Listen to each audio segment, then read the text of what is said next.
आज आम मार्केट भली बहुत ही टेस्टी बहुत ही सॉफ्ट मात्र 20 टंका खर्च करी 2टी 10 टंका वाला अमूल पैकेट रे आम पूरा आधा किलो रसमलाई आज बनैबा। तेणुकरी आपण वीडियो को टिके भी स्किप न करी पूरा वीडियो देखंतु आउ एही परी सॉफ्ट रसमलाई बनेकी खांतु।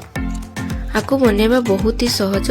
आपण वीडियो को पूरा देखिले बहुत ही क्विकली और बहुत सहजरे बने। चलंतु रेसिपी बनैबा आरंभ करिबा। एठी 2टी 10 टंका वाला अमूल पैकेट रो ऊपर मुह को काटी करी एठी गोटे प्लेट रे तार सब तक पाउडर को ढाली नेछि। परे मु एथिरे गोटे छोट चामच बेकिंग पाउडर ऐड करिछि और गोटे बड़ चामच देसी घिओ ऐड करछि। घिओ और बेकिंग पाउडर को आमे अमूल सहित भल भाव मिक्स करि नबा। हमर घिओ भल भाव मिक्स हो सारछि। आमे नेक्स्ट प्रोसेस को जिबा। गोटे अंडा को गोटे बाउल रे फटै नेछि आ एक चामच रो हेल्प नै भल भाव फेंटी नेछि। आमे एही फेंटा अंडा को अमूल पाउडर ऊपर अल्प अल्प करी पकई भल भाव चकटी नबा। ध्यान रखिबे अल्प अल्प करके आपण चामच द्वारा अमूल पाउडर ऊपर पकेइबे नहले आपण को अमूल पाउडर पानिया हे जिवो।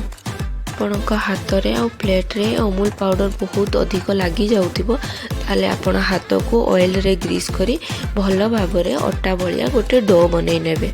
परे आपण माने देखि पारतबे मु एठी रसमलाई रो शेप अंडा भलिया शेप मु एठी दे दीची। आपण माने भी सही भलिया अंडा भली शेप या फिर राउंड शेप आपण जो शेप रे खाइबा पई भल पाती आपण सही शेप देई देबे।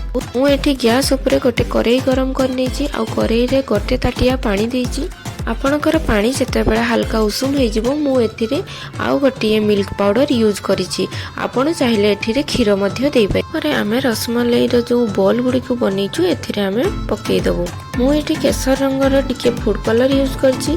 आपण चाहिले केसर भी यूज करि परिबे जहा फल रे कि रसमलाई रो कलर बहुत ही सुंदर आसी थाए।